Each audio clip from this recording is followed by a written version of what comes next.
Welcome dear friends. आज हम लोग सप्लीमेंट्री एंगल्स के बारे में बहुत ही आसान भाषा में तथा बहुत ही आसान एग्जाम्पल के साथ विस्तार से अध्ययन करेंगे। इस वीडियो सीरीज के पिछले पार्ट में हम लोग कॉम्प्लीमेंट्री एंगल के बारे में पढ़ चुके हैं। यदि आप लोगों ने इस वीडियो सीरीज के पिछले पार्ट को नहीं देखा है तो कृपया उस पार्ट को भी आप लोग अवश्य देख लीजिएगा, ताकि आपका कंसेप्ट 100% जड़ से क्लियर हो जाए। चलिए शुरू करते हैं। संपूरक कोण को इंग्लिश में सप्लीमेंट्री एंगल कहते हैं। संपूरक कोण को इंग्लिश में सप्लीमेंट्री एंगल कहा जाता है। ठीक, तो चलिए, if angle A plus angle B is equal to 180 degree, then supplementary angle of angle A is equal to angle B and supplementary angle of angle B is equal to angle A. Hindi में समझिए, यदि कोई दो कोणों का योगफल 180 degree आ जाए तो पहला कोण का सप्लीमेंट्री एंगल दूसरा कोण होता है और दूसरा कोण का सप्लीमेंट्री एंगल पहला कोण होता है। यदि कोई दो कोणों को जोड़ने पर 180 डिग्री आए तो दोनों कोण एक दूसरे के संपूरक कोण कहे जाते हैं। जैसे कि यदि कोण ए प्लस कोण बी बराबर 180 डिग्री हो जाए तो कोण ए का संपूरक कोण होगा कोण बी और कोण बी का संपूरक कोण होगा कोण ए। या एक दूसरा डिफिनीशन भी है इसका, समझिए ध्यान से। कोण angle A and angle B supplementary angle to each other if and only if कोण ए प्लस कोण B is equal to 180 degree. फिर से समझिए, angle A and angle B supplementary angle to each other if and only if angle A plus angle B is equal to 180 degree. Hindi में समझिए, कोण ए और कोण बी को आपस में संपूरक कोण कहा जाता है यदि और केवल यदि दोनों कोणों को जोड़ने पर 180 डिग्री आ जाए। कोण ए और कोण बी को परस्पर संपूरक कोण कहा जाता है यदि और केवल यदि दोनों कोणों को जोड़ने पर 180 डिग्री पूरा आए। 180 डिग्री से बड़ा नहीं आना चाहिए। यदि 180 डिग्री से बड़ा आ जाएगा तो दोनों कोण परस्पर संपूरक कोण नहीं होंगे। यदि 180 डिग्री से छोटा आएगा तो भी दोनों कोण परस्पर संपूरक कोण नहीं होंगे। मान लीजिए कि कोण ए और कोण बी जोड़ने पर 181 डिग्री आ रहा है, तो क्लियर है कि यह 180 डिग्री से बड़ा है। तो इस स्थिति में कोण ए और कोण बी परस्पर संपूरक कोण नहीं होंगे, अर्थात कोण ए का संपूरक कोण कोण बी नहीं होगा और कोण बी का संपूरक कोण कोण ए नहीं होगा। अब यदि दोनों कोणों को जोड़ने पर 175 डिग्री आए, मतलब कि 180 डिग्री से छोटा आए, तो भी कोण ए और कोण बी परस्पर संपूरक कोण नहीं होंगे, क्योंकि 180 डिग्री से छोटा आ रहा है जोड़ने पर। यदि 180 डिग्री से थोड़ा सा भी छोटा आएगा या थोड़ा सा भी बड़ा आएगा तो दोनों कोण एक दूसरे के संपूरक कोण नहीं होंगे। ठीक, यदि मान लीजिए कि x और y दो एंगल्स है, मान लीजिए x और y कोई दो कोण है और दोनों को जोड़ने पर 180 डिग्री आ रहा है पूरा, तो x का संपूरक कोण होगा कोण y और कोण y का संपूरक कोण होगा कोण x। ठीक, चलिए कुछ उदाहरणों पर विचार करते हैं। इसको समझने के लिए, इसको आसानी से समझने के लिए कुछ एग्जाम्पल्स पर आप लोग ध्यान दीजिए।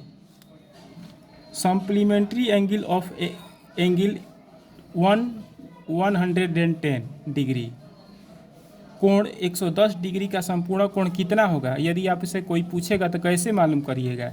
देखिए ध्यान से,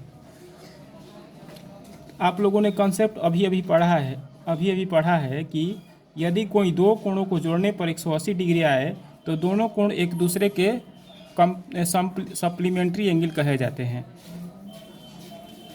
तो पूछ रहा है कि 110 डिग्री का संपूरक कोण मतलब 110 डिग्री का सप्लीमेंट्री एंगल कितना होगा? तो कुछ नहीं करना है, यहाँ पर 110 लिखिए प्लस, अब मन में सोचना है, दिमाग में सोचना है कि 110 डिग्री में कितना जोड़ने पर 180 डिग्री के बराबर आ जाएगा। तो क्लियर है कि 110 डिग्री में यदि 70 डिग्री जोड़िएगा तो 180 डिग्री आ जाएगा। तो 110 डिग्री का सप्लीमेंट्री एंगल होगा 70 डिग्री, मतलब 110 डिग्री का संपूरक कोण होगा 70 डिग्री, और 70 डिग्री का संपूरक कोण होगा 110 डिग्री। तो इसका आंसर हो जाएगा 70 डिग्री, क्योंकि 110 और 70 जोड़िएगा तो कितना आएगा, 0 में 0 जोड़िएगा तो 0 आएगा, और 7 में 1 जोड़िएगा तो 8 आएगा, 7 में 1 जोड़िएगा तो 8 आएगा, और 1 का 1 उतर जाएगा। ठीक, मतलब दोनों को जोड़ने पर 180 डिग्री आ रहा है। इसी कारण से 110 डिग्री का संपूरक कोण होगा 70 डिग्री, और 70 डिग्री का संपूरक कोण होगा 110 डिग्री। ठीक, अब हम लोग आगे बढ़ते हैं। अब आपसे कोई पूछेगा कि 120 डिग्री का संपूरक कोण कितना होगा, तो कैसे बताइएगा। जैसे ऊपर अभी अभी हम लोगों ने सीखा है वैसे ही हम लोग बताएंगे। 120 डिग्री आपको दिमाग में सोचना है कि 120 डिग्री में कितना जोड़ने पर 180 डिग्री के बराबर आएगा। तो क्लियर है कि 120 डिग्री में यदि 60 डिग्री जोड़िएगा तो 180 डिग्री के बराबर आ जाएगा। तो इसलिए 120 डिग्री का सप्लीमेंट्री एंगल होगा 60 डिग्री, और 60 डिग्री का सप्लीमेंट्री एंगल होगा 120 डिग्री, क्योंकि दोनों को जोड़ने पर 180 आ रहा है। तो इसका आंसर हो जाएगा, पूछ रहा है क्वेश्चन कि 120 डिग्री का सप्लीमेंट्री एंगल कितना होगा। तो 120 डिग्री में 60 जोड़ने पर 180 आ रहा है, इसी कारण से इसका सप्लीमेंट्री एंगल हो जाएगा 60 डिग्री, मतलब 120 डिग्री का संपूरक कोण हो जाएगा 60 डिग्री। ठीक, समझ गए आप लोग। अब एक होमवर्क है जो आप लोग बनाइएगा घर पर। होमवर्क पहला नंबर उतार लीजिए। 130 डिग्री का संपूरक कोण आपको निकालना है। जैसे हम लोग ऊपर निकाले हैं उसी तरह से आप लोग 130 डिग्री का संपूरक कोण निकालिएगा और कमेंट में इसका आंसर लिखिएगा। और दूसरा नंबर होमवर्क नोट करिए, x + 30 डिग्री का संपूरक कोण आपको निकालना है। इसको भी नोट कर लीजिए, आप इसका भी आंसर कमेंट में लिखिएगा। चलिए कुछ और उदाहरण पर विचार करते हैं। एक सीधी रेखा है XY, इस पर एक तिरछी रेखा खड़ा है OA। यहाँ का एंगल है 118 डिग्री, तो यहाँ का एंगल हमको निकालना है। तो आप लोगों को मालूम होना चाहिए, आप लोगों को मालूम होगा। यदि नहीं मालूम है तो मैं बता रहा हूँ कि यदि कोई रेखा पर कोई किरण खड़ा रहता है तो उस रेखा के एक ओर के सभी कोणों का योगफल आपस में संपूरक होते हैं। मतलब कि एक साइड के रेखा के एक साइड में जितना कोण बनेगा उन सभी का योगफल 180 डिग्री के बराबर आता है।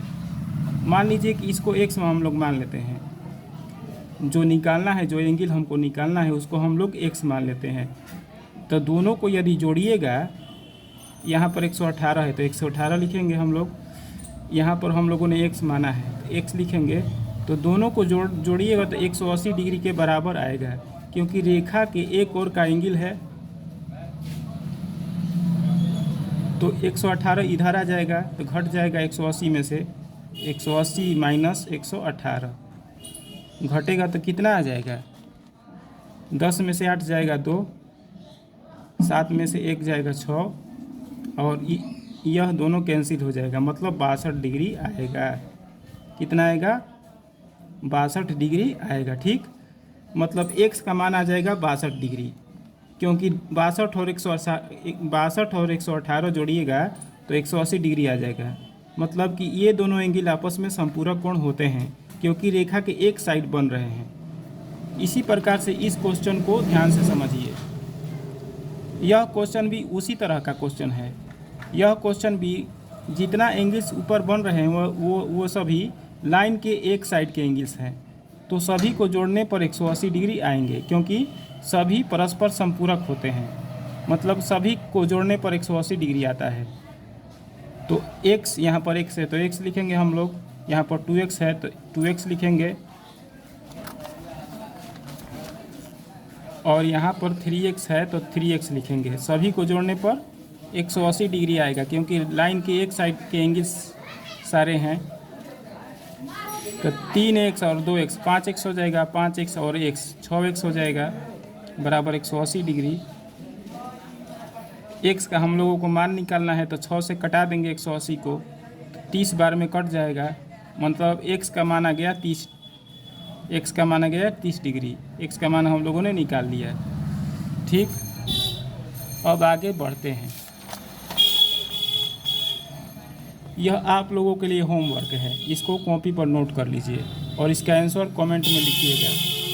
होमवर्क इस प्रकार है कि इस यहाँ का एंगल दिया है, एंगल AOX दिया है 91.5 डिग्री।